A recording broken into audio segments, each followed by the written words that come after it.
Amigos, amigas, bienvenidos y bienvenidas seáis. Estamos de nuevo, como cada miércoles, en la escuela y en Eñe Radio cuando son las 11:08. Damos comienzo a un nuevo programa y ya son 14. Nos podéis escuchar en este momento a través del 107.1 en Eñe Radio y posteriormente en el podcast de Eñe TV o iVox.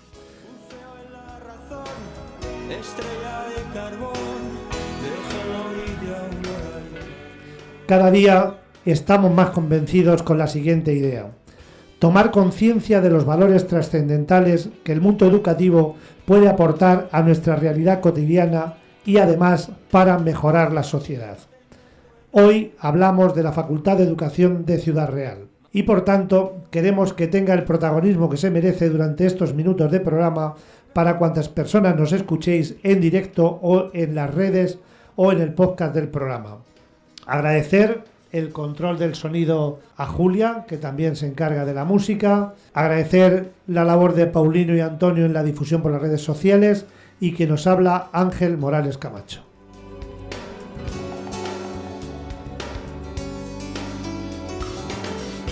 Puedo recordar sueños de 1.000.000 de años atrás. Antes de continuar con el programa de hoy, un recordatorio sobre educación de adultos que nos quedó pendiente en el programa anterior, y es que el plazo de matrícula es del 20 de mayo al 15 de junio. Se realiza en el centro de adultos con el horario de lunes a jueves de 5 a 9 de la tarde y los viernes de 11 a 13 de la mañana. Os comento que se impartirán clases de educación secundaria, adquisición de competencias básicas, inglés de iniciación con 2 niveles, cultura general de Castilla-La Mancha e italiano.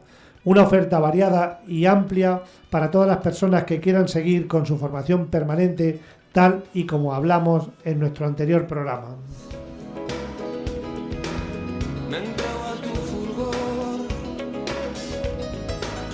profunda creación, nada sin condición. Indudablemente, hablar de educación es hablar de un tema que ocupa y preocupa a muchas personas, de manera directa o de manera indirecta, así como a la sociedad en general y de manera particular a las personas que están inmersas en el mundo educativo. Sueños de 1.000.000 de años atrás. En este acercamiento a la realidad educativa hoy nos vamos a centrar en la formación de maestros y maestras, es decir, cómo se preparan personas universitarias para ejercer la docencia en colegios. Para ello contamos con profesorado de la Facultad de Educación de Ciudad Real y además nos acompañan Iván y Claudia, alumno y alumna que se han graduado este curso. Gracias a todos y a todas por dedicarnos este tiempo.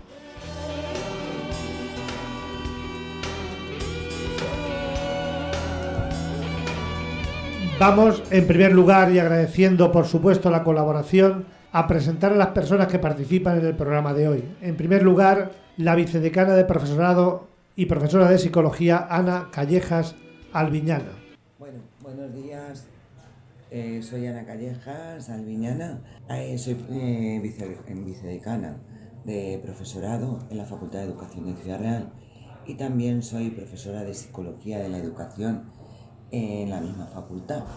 Y como no, un profesor muy cercano a nuestro pueblo, que es Óscar Jerez García, profesor en esta Facultad de Didáctica de la Geografía. Brevemente se presenta. Hola, buenos días. Mi nombre es Óscar Jerez García y soy profesor en la Facultad de Educación de Ciudad Real, del área de Didáctica de la Geografía.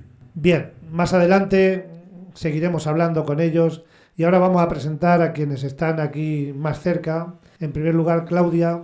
Buenos días. Como han dicho, me llamo Claudia Ropero Urda y estoy aquí, como hemos comentado antes, para hablar sobre la formación del profesorado y mi experiencia tanto en la Facultad de Educación de Ciudad Real como mi experiencia pues en la educación.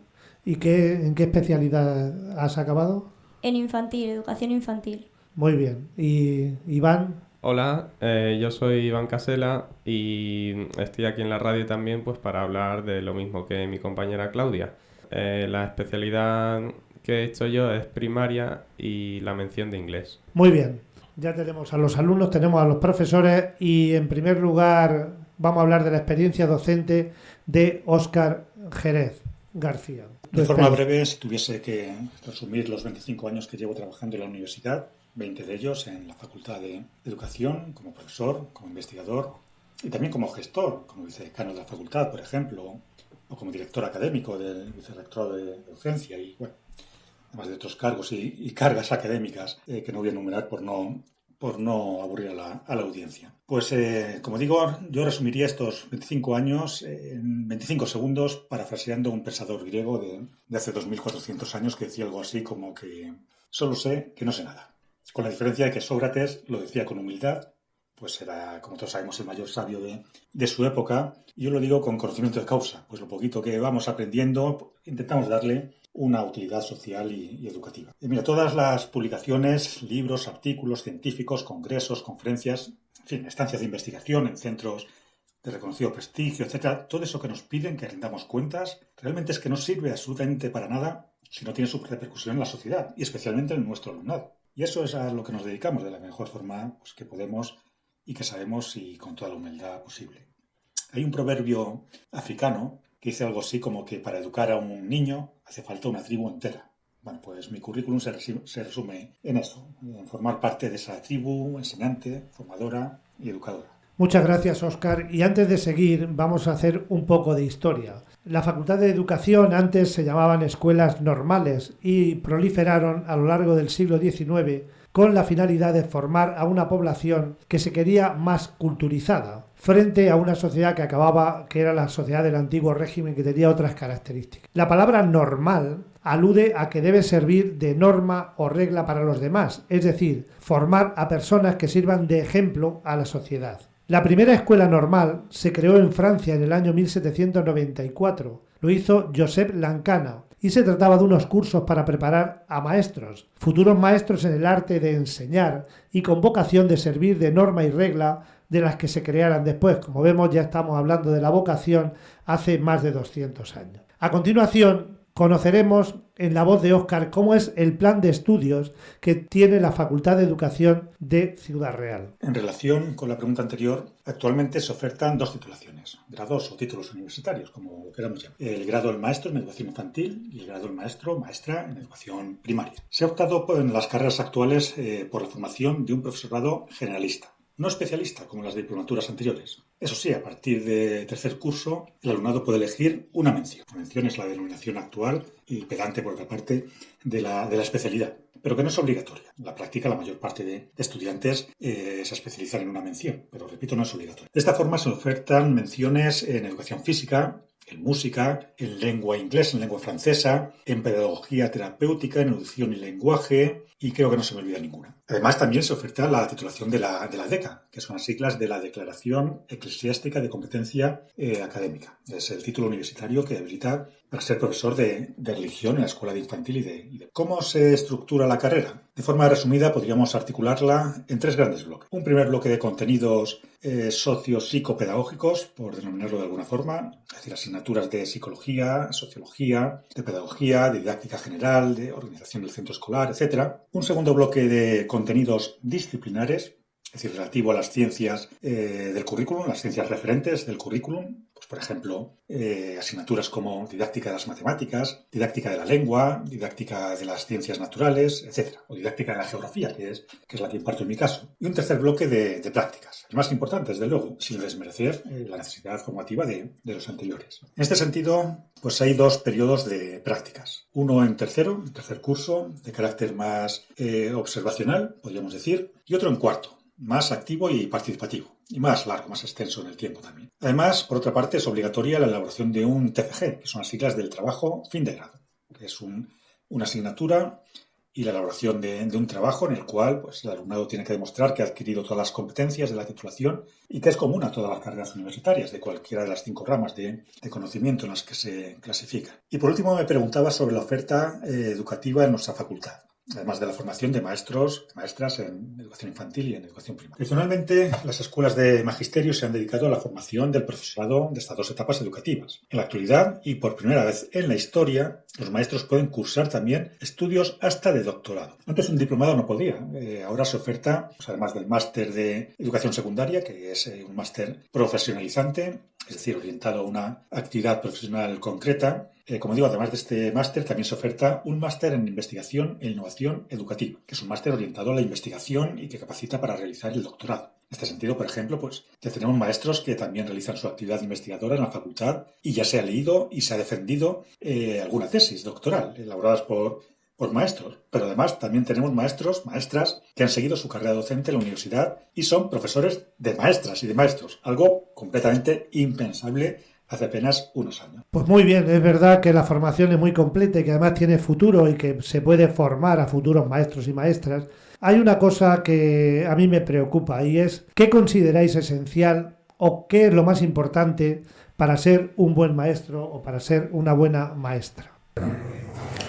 Lo más importante para ser un buen maestro, en primer lugar, es tener la voluntad de querer serlo, de querer formarse para tener buenas prácticas, de estar muy pendiente de todas las novedades, la innovación que hay en las aulas.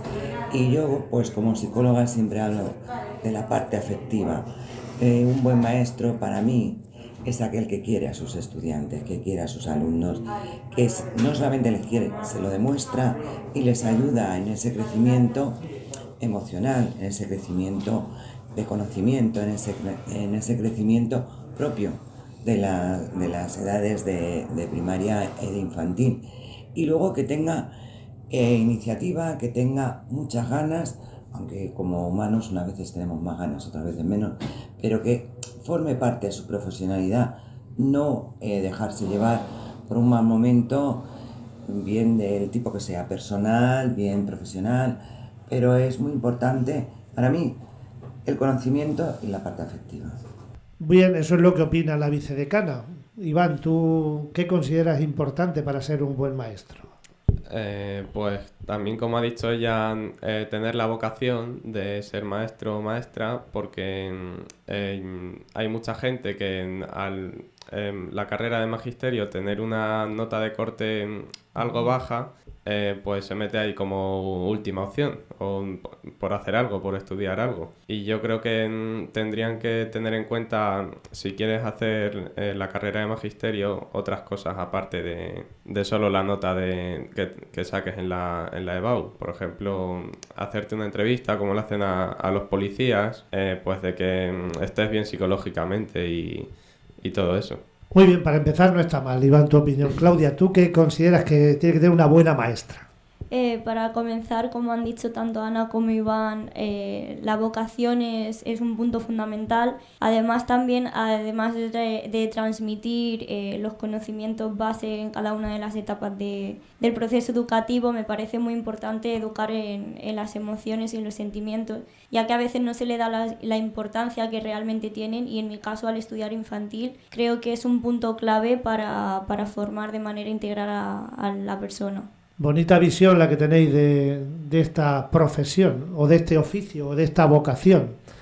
Seguimos haciendo un poquito de historia sobre las escuelas normales. En nuestro país fue el ministro Manuel Godoy quien en 1806 creó el Instituto Militar Pestalozziano, con los métodos del pedagogo suizo para formar a maestros, pero hay que decir que apenas funcionó unos meses. La primera escuela normal se fundó en España en el año 1818. Será a lo largo del convulso siglo XIX, donde hubo tantos cambios de gobierno, cuando los liberales, con el reinado de Isabel II, se preocupen por formar a los maestros. A lo largo del siglo fue un periodo de avances y retrocesos en función de si gobernaban los progresistas o los tradicionalistas, pero siempre se pretendía la regeneración moral y cultural de la sociedad. Incluso se hablaba de educación popular. Bien, ya habéis avanzado algo importante, que para el acceso a la Facultad de Educación no solo sea lo esencial o lo primordial la nota de la EBAU.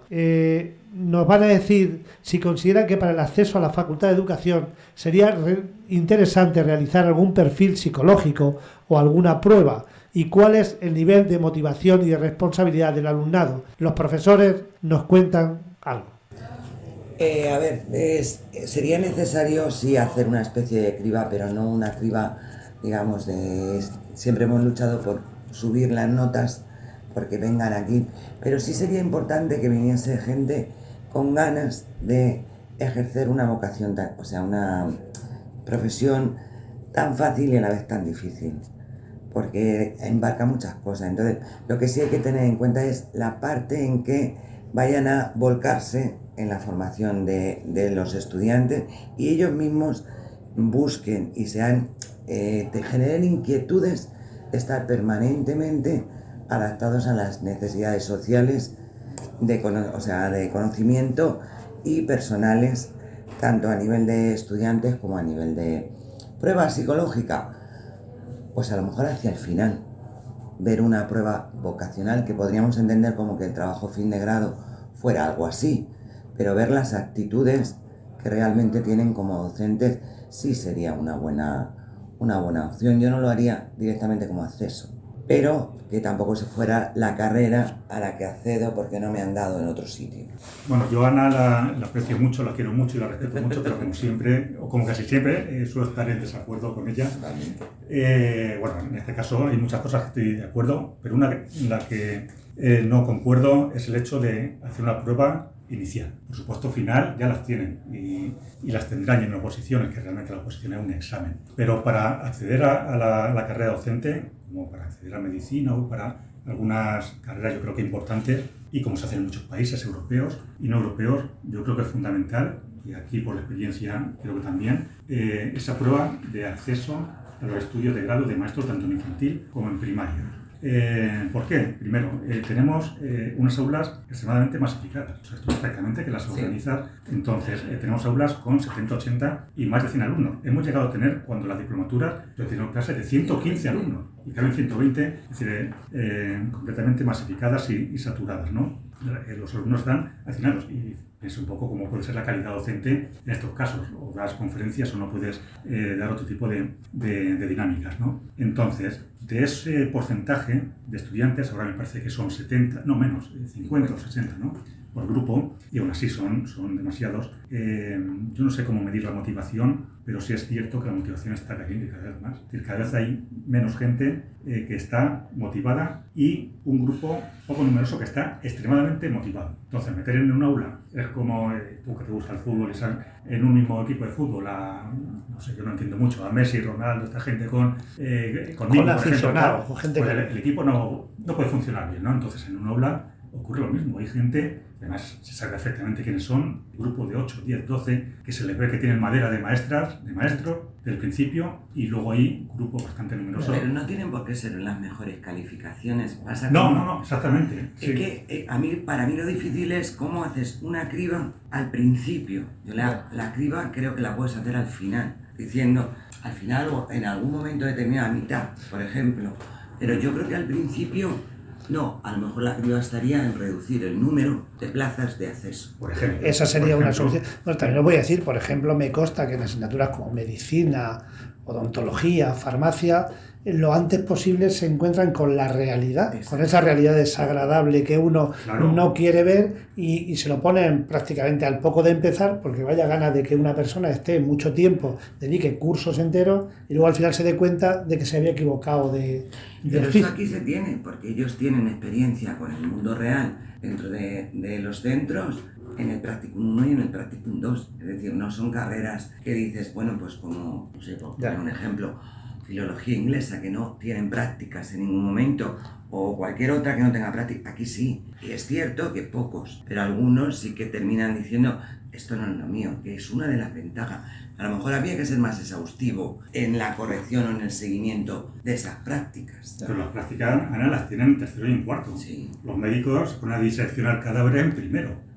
Sí, Tú metes a nuestros alumnos en un aula de educación infantil o primaria desde primero y veríamos cuántos continúan y veríamos que por cierto, muchas veces la motivación también nos viene intrínseca desde tiempo. Perdona, me comentaba un compañero que creo que en Lleida, en primero ya hacen práctica, en el plan que tengan, no sé si sea por la comunidad catalana o por algo que, como que al principio, lo que tú decías ahora, empiezan con algún contacto ya con los colegios, no sé si por ahí... Pero yo no sé en qué medida es ese contacto. Yo no veo mal que lo hagan en tercero, porque tienen que tener un conocimiento previo, porque tienen que tener una base, porque tienen que tener sencillamente una gestión, conocer una gestión del aula, conocerla de manera que no llegues al aula, que acabas de salir y llegues de colega. No puedes llegar así, y en primero llegarían de colegas, o llegarían... Tienen que tener una mínima formación para meterse en el aula. En medicina tienen muertos, que no les van a decir nada y que les está supervisando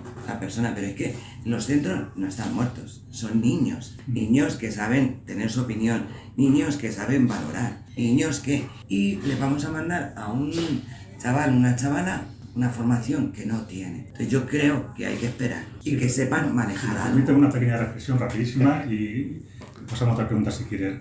¿Por qué tiene tanto éxito en España, y no digamos de Pirineo hacia el norte, la formación profesional? Y sobre todo la formación profesional dual, que desde el principio están los estudiantes en la empresa.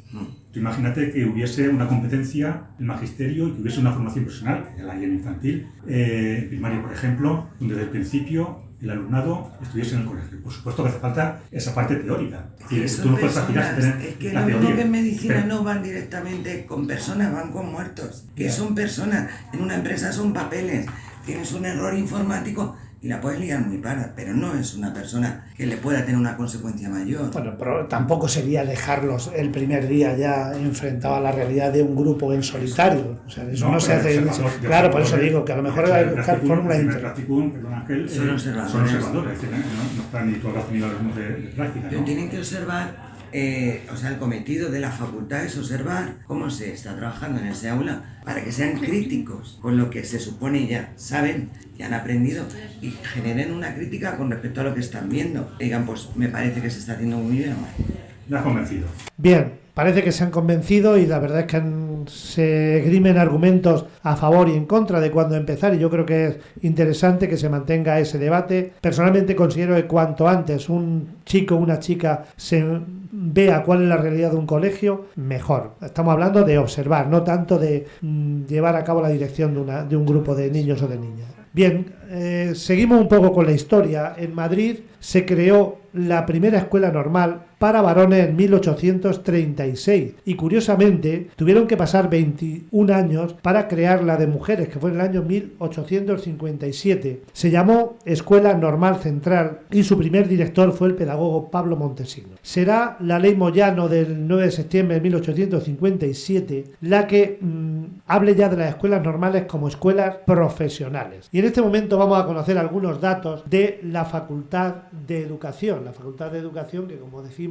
está en Ciudad Real y nos lo cuenta nuestro paisano Óscar. La Facultad de Educación actual es una institución académica con un largo recorrido de más de 150 años, formando tanto a maestros como a maestras desde la conocida como Ley Moyano, desde mediados del siglo XIX. Es la institución académica educativa más antigua de Ciudad Real y además es el origen de la Universidad de Castilla-La Mancha, no nos olvidemos. Tradicionalmente, la estructura de la educación superior en España se basaba en la coexistencia, digamos, de dos tipos de titulaciones. Por una parte estaban las llamadas diplomaturas o carreras de ciclo corto, es decir, carreras de 3 años, y por otra parte las licenciaturas, que eran carreras de ciclo largo, generalmente de 5 años o incluso más. Desde hace tiempo, sobre todo desde finales del siglo pasado, el siglo XX, tanto alumnado como profesorado de magisterio han reivindicado la necesidad de que los estudios de magisterio se convirtiesen en licenciaturas. Ningún gobierno hasta ese momento ni hasta ahora ha mostrado ni el más mínimo interés y ha tenido que ser Europa quien ponga en su sitio estos estudios de formación del profesorado. El llamado como Espacio Europeo de Educación Superior, conocido vulgarmente como Plan Bolonia, eliminó esa separación de carreras de diplomatura y licenciatura y los homogeneizó a grados, a carreras de 4 años, casi todas, pero la mayoría. Pues gracias a estas directrices europeas,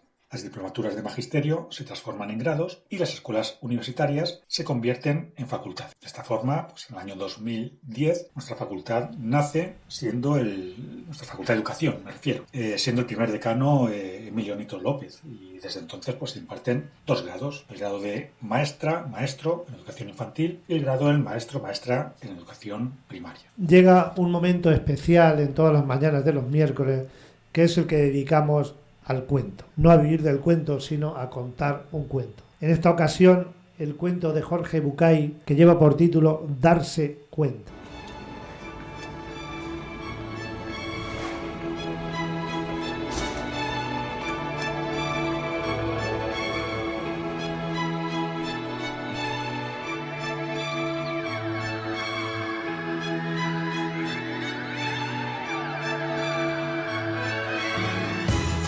Me levanto por la mañana, salgo de mi casa. Hay un socavón en la acera. No lo veo y caigo en él. Al día siguiente salgo de mi casa, me olvido de que hay un socavón en la acera y me vuelvo a caer en él. Al tercer día salgo de mi casa tratando de acordarme de que hay un socavón en la acera. Sin embargo, no lo recuerdo y caigo en él. Al cuarto día salgo de mi casa tratando de acordarme del socavón en la acera. Lo recuerdo y, a pesar de eso, no veo el pozo y caigo en él. Al quinto día salgo de mi casa. Recuerdo que tengo que tener presente el socavón en la acera y camino mirando al suelo. Y lo veo y, a pesar de verlo, caigo en él. Al sexto día salgo de mi casa. Recuerdo el socavón en la acera. Voy buscándolo con la mirada. Lo veo, intento saltarlo, pero caigo en él. Al séptimo día salgo de mi casa. Veo el socavón. Tomo carrerilla, salto, rozo con la punta de mis pies el borde del otro lado, pero no es suficiente y caigo en él. Al octavo día salgo de mi casa, veo el socavón, tomo carrerilla, salto, llego al otro lado. Me siento tan orgulloso de haberlo conseguido que lo celebro dando saltos de alegría. Y, al hacerlo, caigo otra vez en el pozo. Al noveno día salgo de mi casa, veo el socavón, tomo carrerilla, lo salto y sigo mi camino. Al décimo día, justo hoy, me doy cuenta de que es más cómodo caminar por la acera de enfrente. Muchas gracias, Claudia e Iván, por este precioso cuento que tantas veces hemos dicho que las personas somos los únicos seres vivos que tropezamos 1, 2 y en este caso hasta 9 o 10 veces en la misma piedra hasta que nos damos cuenta.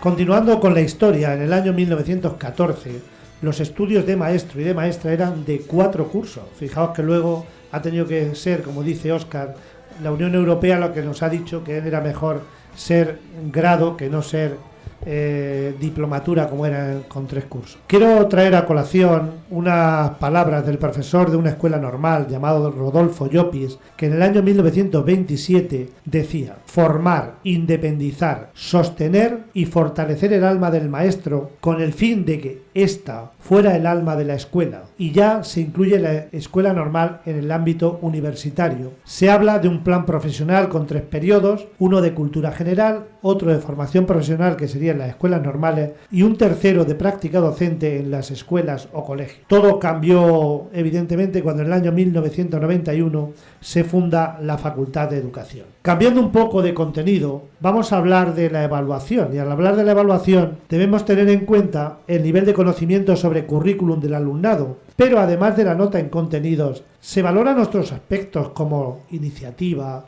investigación, actitud, cooperación y trabajo en equipo, participación en actividades culturales o voluntariado. Los profesores opinan lo siguiente. Bueno, respecto a la evaluación, es una evaluación clásica en muchas asignaturas, modelo de examen, trabajos, el portfolio, etcétera, pero realmente lo que se evalúan son competencias, que por cierto no es un concepto que se han inventado los pedagogos en el siglo XXI.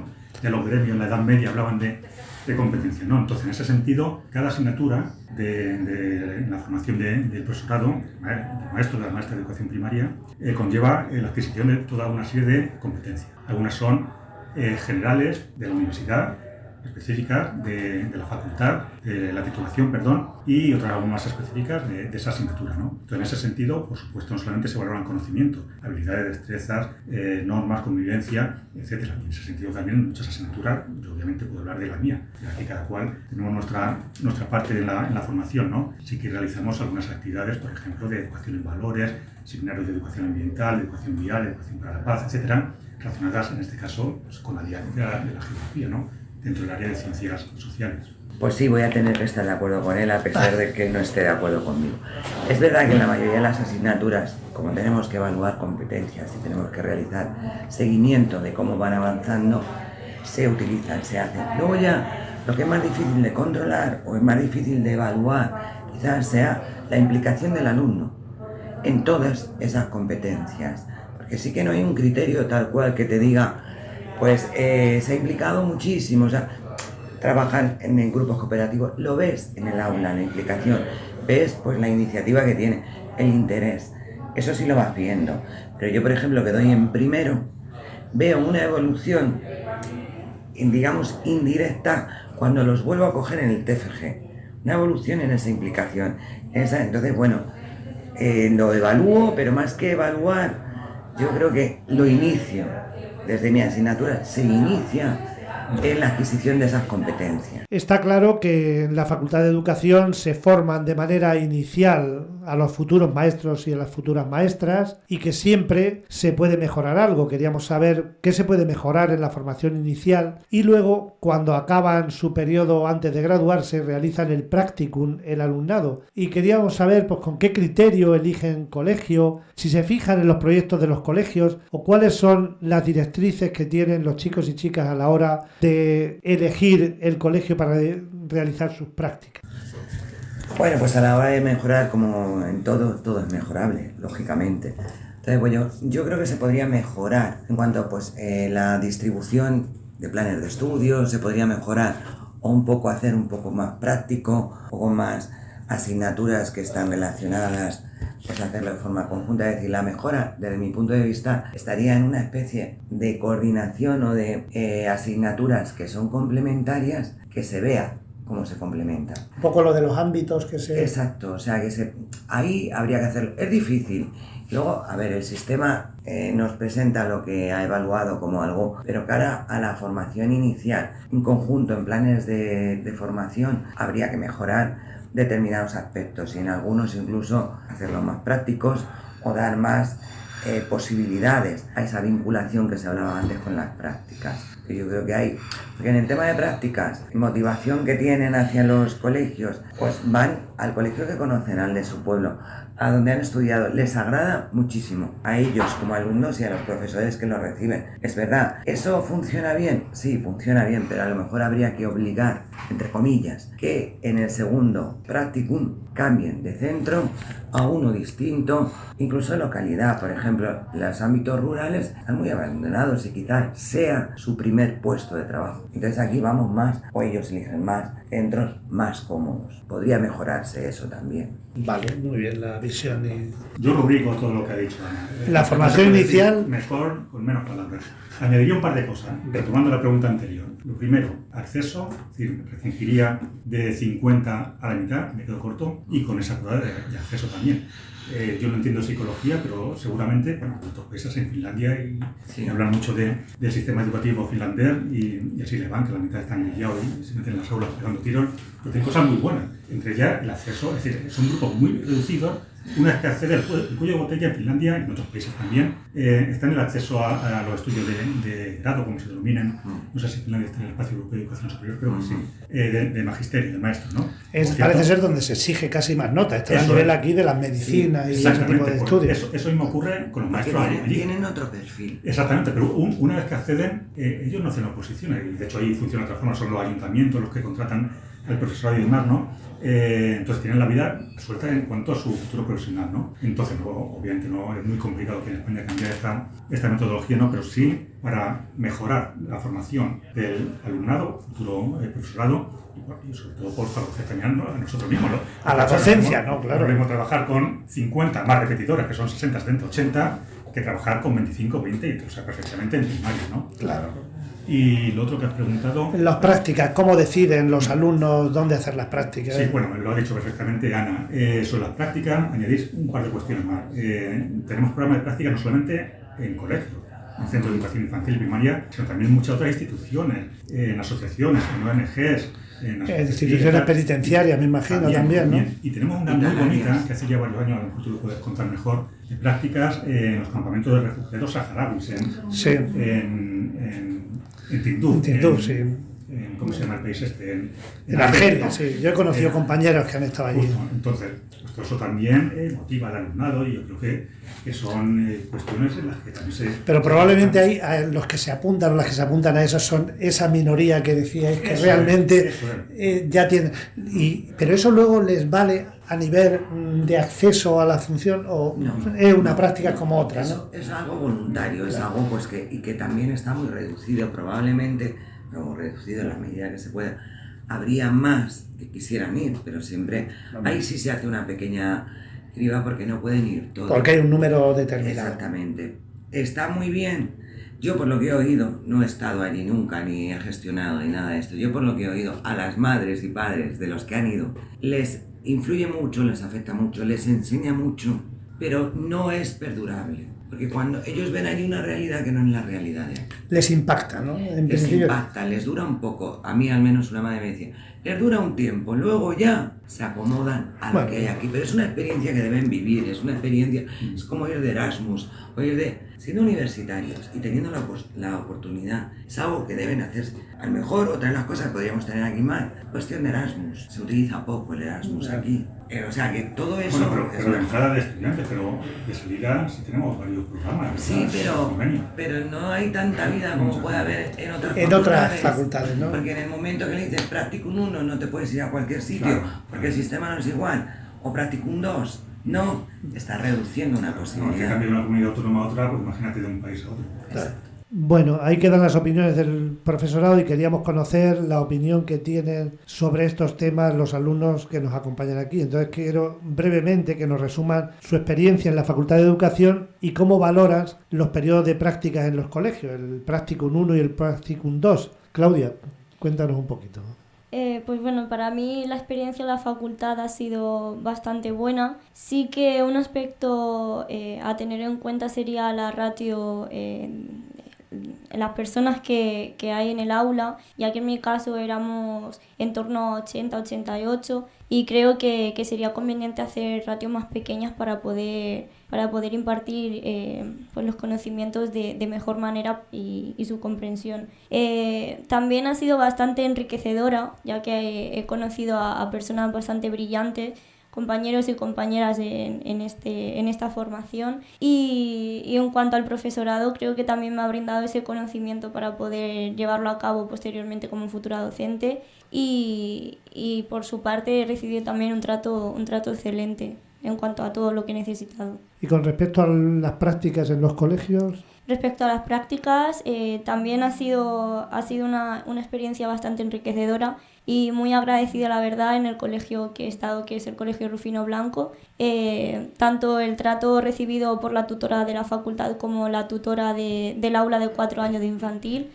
Siempre me ha dado total libertad desde el primer momento del Practicum 1 para realizar todas las actividades que he considerado convenientes en el aula y me ha dado total libertad para realizar aquello que considerase. Por lo tanto, creo que ha sido bastante enriquecedora y me ha gustado muchísimo. Muy bien, me alegro. Y Iván, tu experiencia tanto en la facultad como en los colegios o en el colegio, cuéntanos un poquito. Pues mi experiencia en la facultad ha sido también bastante buena, ya que he tenido la oportunidad de estudiar lo que... Pues desde sexto de primaria creo que lo tenía claro, que quería estudiar magisterio. Y he tenido también la oportunidad de conocer a personas de otros pueblos y de otras ciudades, que ahora son mis amigos. Y respecto al profesorado, pues la verdad que estaban siempre... no tan encima de ti como en el colegio o en el instituto, pero porque hay muchísimos más alumnos, pero sí que siempre se preocupaban o si les escribías un correo pues te contestaban casi de inmediato, entonces pues la verdad que bastante bien también el profesorado en la universidad. Y con respecto a las prácticas en los colegios, Pues en mi caso he realizado las prácticas en el Colegio Dominicas Villarrubia, el que era antes el Colegio Santa Rosa, y lo elegí porque es el colegio en el que yo estudié de pequeño. Mi hermana ahora trabaja ahí también, y pues compartir esta experiencia con familiares o amigos también, como Adrián Montero también, que trabaja ahí, pues... Y luego también compartir la experiencia con ser compañero del el que antes era mi profesor, pues está muy bien, es muy bonito. es enriquecedor. Sí. Muchas gracias. Hablar de la labor del maestro y la maestra es lo mismo que decir que se encargan, entre otros muchos temas, de introducir a los niños y a las niñas en tareas primarias y desde luego básicas de lectura, escritura, cálculo, y podríamos seguir enumerando muchas más tareas. Pero vamos a reflexionar un poquito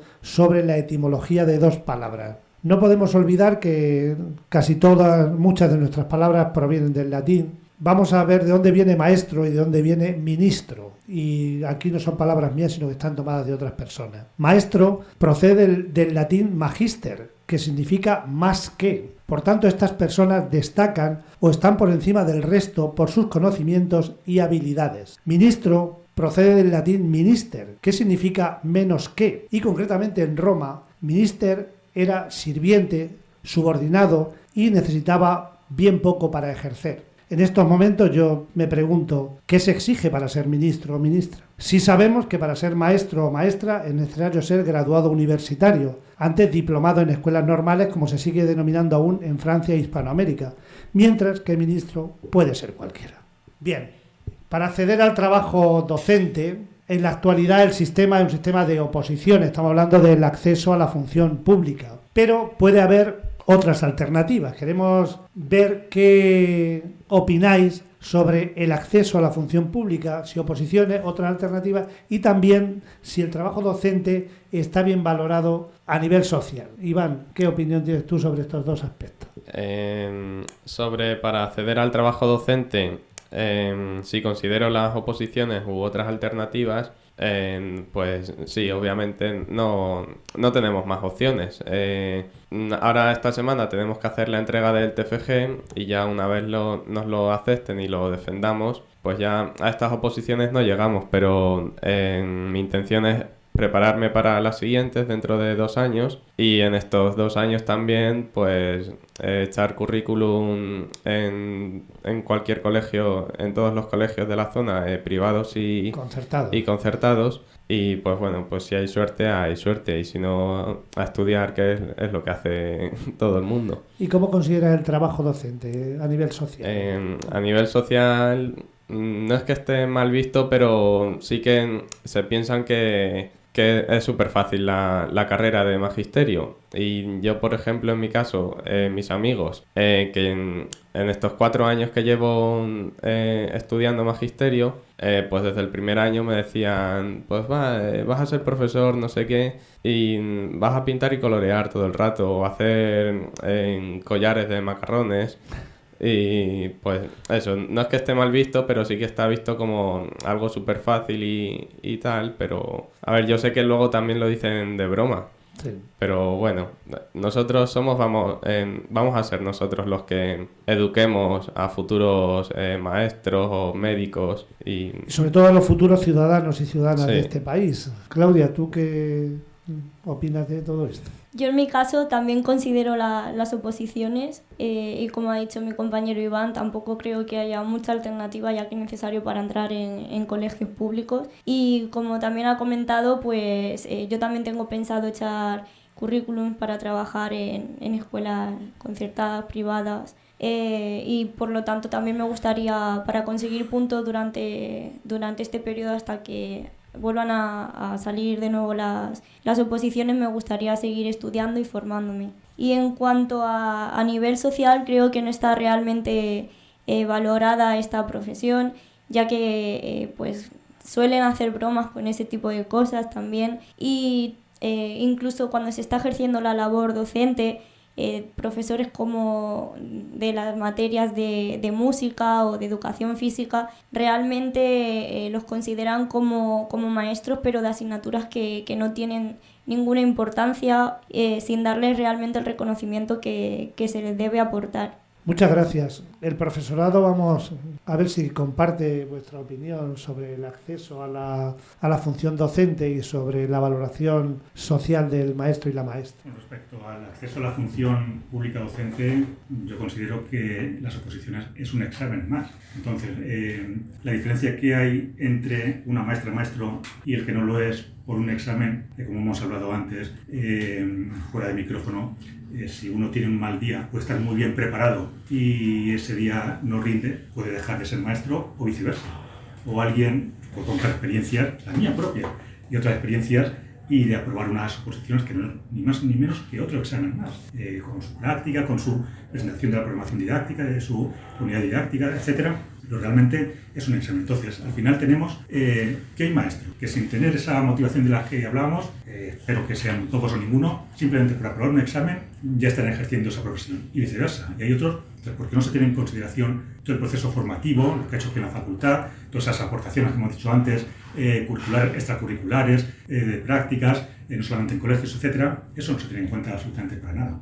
Entonces, al final, lo considero que es simplemente un examen más. Sí, porque igual que a personas que son interinos se le tiene en cuenta la experiencia docente, pues igual a las personas que no tienen experiencia docente porque no han llegado, porque acaban los estudios, se debía valorar algunas cosas más que les ayude, porque si no casi prácticamente es imposible, ¿no? Se valora por curso de formación, también lo hemos dicho antes fuera de micrófono. Un parecido a la NECA, bueno, a un sistema de acreditación. Nosotros como profesores de universidad tenemos un sistema de acreditación donde lo que te evalúan es absolutamente toda tu trayectoria profesional y cada apartado pues tiene su porcentaje y luego se equiparan esos porcentajes.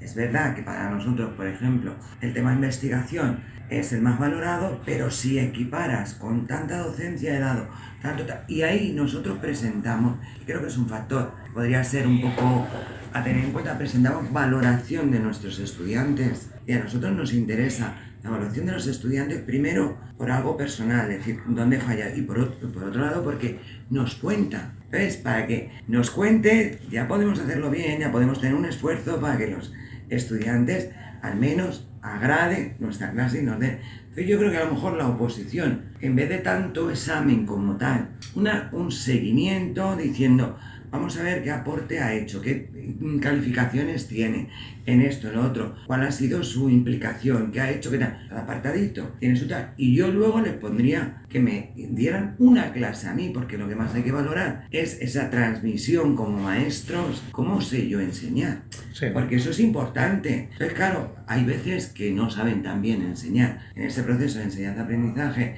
comunicación pura y dura, y sin embargo acceden porque sí que son muy capaces a nivel de prepararse un tema o una programación o una unidad didáctica y desarrollarla. Y luego llegamos y dicen, pues los que mejor comunican, los que más se implican, los que más, más cercanía, con respeto, los que más valía pueden tener en ese perfil de actitudes, resulta que no son los que entran. Claro. Y están entrando los que tienen las capacidades mayores a nivel intelectual para decir, yo esto lo desarrollo, a nivel cognitivo y no se valora. Pues habría que hacer algo más equitativo, más donde pues... ¿Y eso creéis que si cambiáramos, fuera hacia un sistema que valore todo un poco más, estaríamos consiguiendo que la función o el trabajo docente se valore un poco más por parte de la sociedad? Porque es evidente que ahora mismo estamos en unos niveles bastante bajos, ¿no?, de evaluación social, ¿no? Uh-huh. Pues igual sí, porque a lo mejor ya todo el mundo lo conoce o se conoce y dice, bueno, pues no entra solo porque lo ha estudiado, no tal, sino tiene una trayectoria o tiene un tal. Igual el hecho de que haya muchos puntos que valorar, pues igual una persona externa puede decir, cuidado, que es que tiene más aspectos, no solamente que ha sacado una oposición.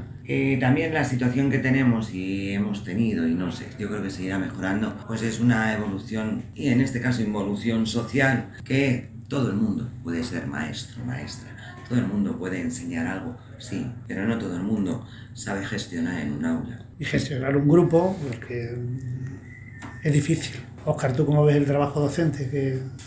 en general o de Sí, primaria? ¿El yo maestro fui, de primaria? claro, yo fui tu maestro y ahora, ¿cómo se ve a un maestro por parte de tus hijos? Maestro cuando yo tenía 9 años y tenía una percepción completamente diferente a la que tengo ahora. A ver, yo no soy quien para valorar y evaluar si realmente el profesorado de primaria a nivel social tenía una buena evaluación, ¿no?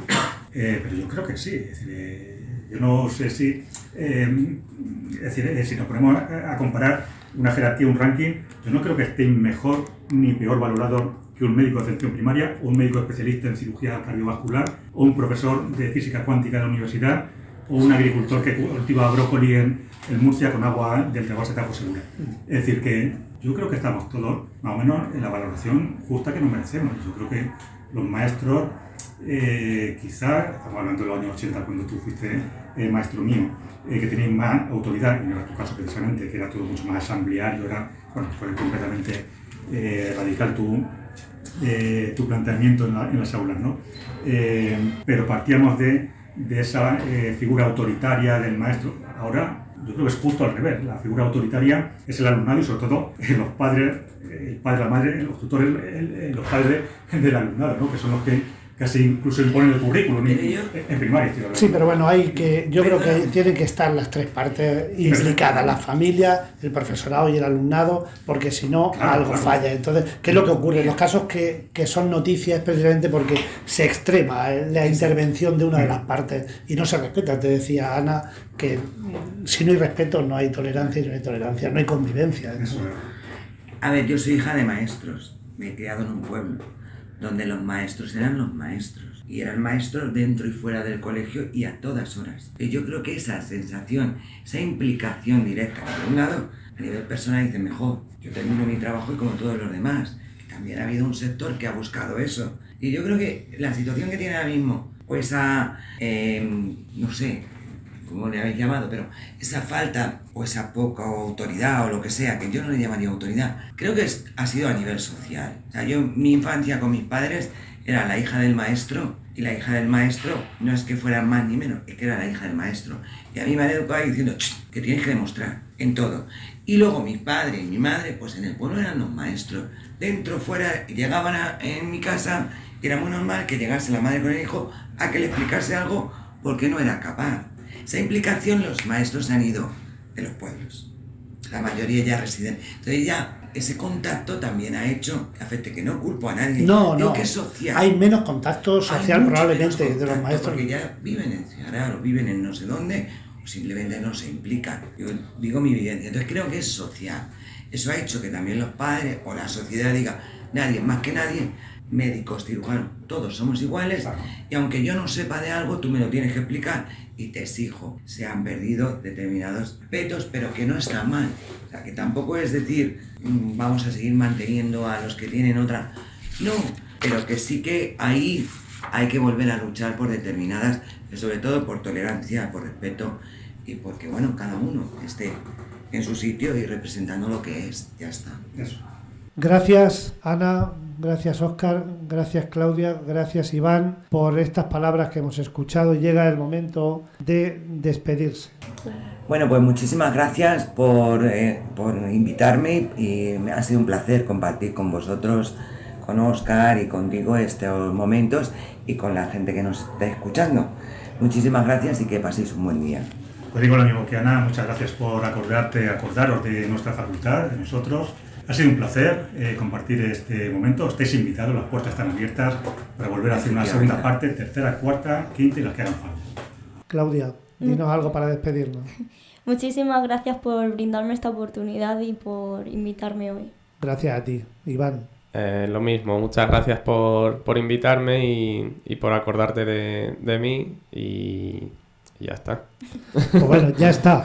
Yo decir que ha sido un placer compartir estos minutos dando importancia a esta Facultad de Educación donde donde os habéis formado, al menos de manera inicial, las personas que irán forjando el futuro de nuestra sociedad, es decir, los maestros y las maestras de mañana mismo. Recordar que podéis sugerir temas o formular preguntas relacionadas con la educación llamando al 641-129-829 o dejando mensajes en el WhatsApp.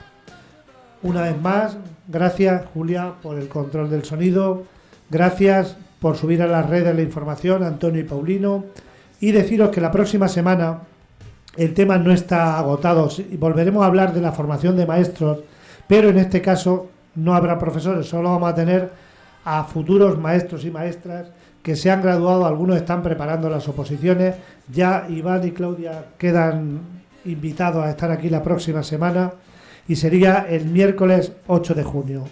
Recordad una vez más que la mejor arma contra la barbarie es la cultura y la educación.